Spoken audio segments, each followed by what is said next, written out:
My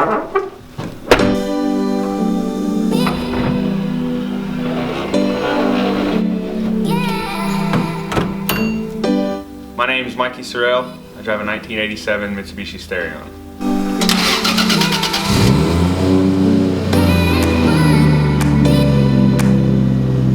So I bought the car in 2007. Had no motor, no trans. Bought a motor and transmission off a guy, stock build, got it all together, drove it a couple years, blew it up, and that's what started the whole process. From there, we went to a full build on the stock motor, full internal, standalone, full 9 yards. Drove that for about 2 years and blew that up.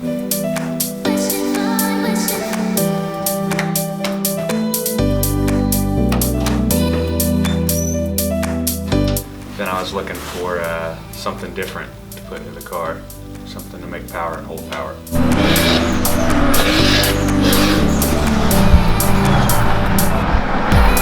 I got a 1JZ from a Toyota Soarer.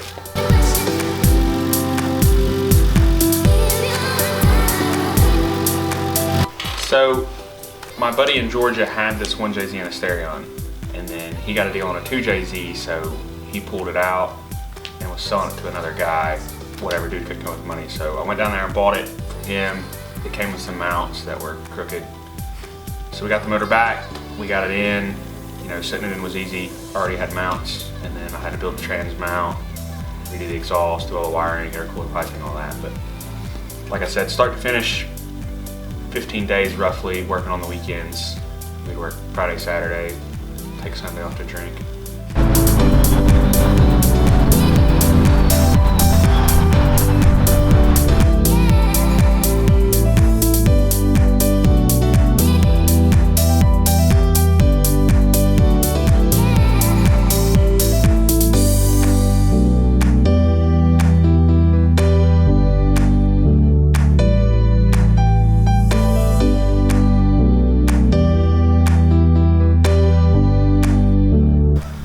Later, we were breaking axles.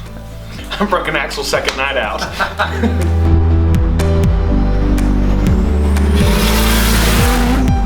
A graphic arts class in high school, and like we always had to do ads for stuff, and I always worked with cars and always used 240s because they're all over the internet and it's easy. So my buddy Tanner had one of these. It was black, and he drove it to school, and he was like, "Tell me about it." And I was like, "Let's go see it." So I went outside and looked at it, and I was like, "I need one of those." I never really put time and effort in anything until I got this. The rest of it was just ricer stuff, exhaust and lights and whatnot.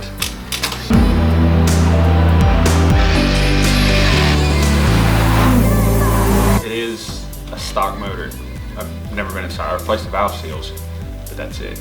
Big single turbo, Borg Warner S360, 1000cc injectors, and Haltech Elite 2500.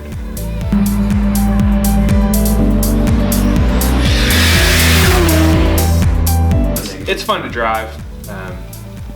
I had Dynasty tune it. It made 454, 409, and basically I was out of room on pump gas.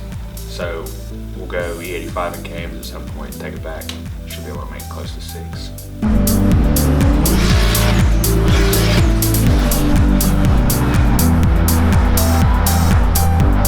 I mean, I like the car as a whole.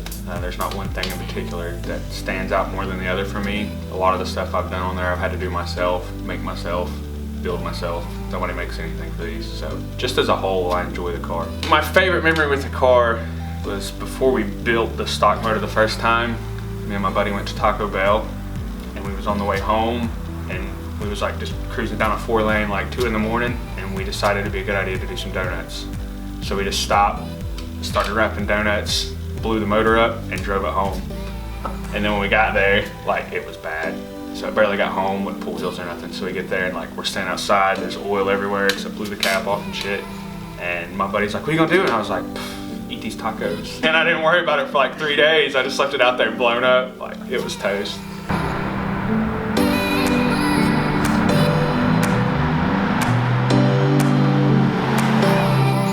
I mean, I've done everything in like small steps. It wasn't like a sit down and build it. Like, I got the engine in, it was crooked.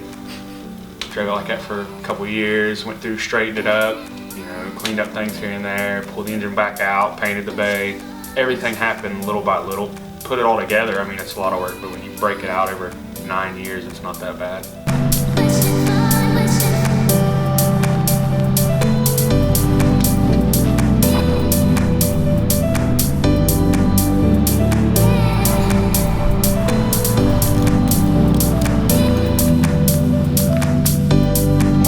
The toughest thing I ever done on the car was polish the wheels. Got like 10 hours a piece in them. Started with 600, worked my way up through 1500, and then polished by hand. I did have a little Dremel tool, but that didn't help a whole lot.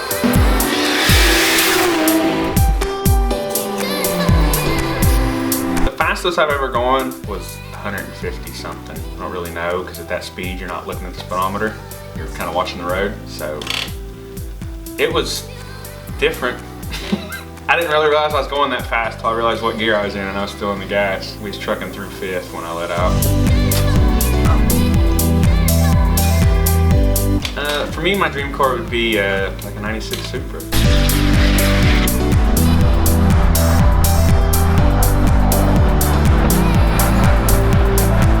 The ugliest car that I've seen on the road would have to be like the Pontiac Aztek or the Buick Rendezvous.